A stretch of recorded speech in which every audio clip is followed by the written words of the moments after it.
আজকের রেসিপি হলো লতি দিয়ে চিংড়ি মাছ। দেখো লতি ছোলা, এখানে চিংড়ি মাছ ভাজা হচ্ছে, এখানে মশলা রেডি আছে। এটা জিরে কাঁচা লঙ্কা বাটা আর এই যে কাঁচা লঙ্কা চেরা আমাদের সাথে শেয়ার করছি রেসিপিটা। এবার তেলের মধ্যে রাঁধুনি দিয়েছি, এবার লতিটাকে ভালো করে ভাজবো। নুন দিয়ে লতিটাকে ভালো করে ভাজবো, একদম লাল করে ভালো করে ভাজবো।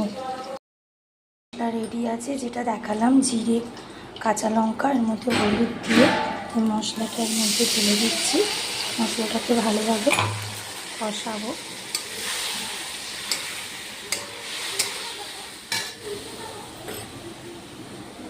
লঙ্কা চেরাগুলো দিয়ে দিলাম, জল অ্যাড করলাম। জলটা মশলা কষানোর পরে জলটা অ্যাড করলাম, জলটা আবার ফুটুক, তারপরে দেখা যাবে। তারপরে স্বাদ মতো নুন দেবো। জল ফুটে গেছে, এবার স্বাদ মতো নুন দিয়ে দিয়েছি। ভাজা চিংড়ি মাছটা দিয়ে দিয়েছি, দেখেছো? ভাজা চিংড়ি মাছ দিয়ে দিয়েছি, এবার ফুটুক ভালো করে, তারপরে রেডি।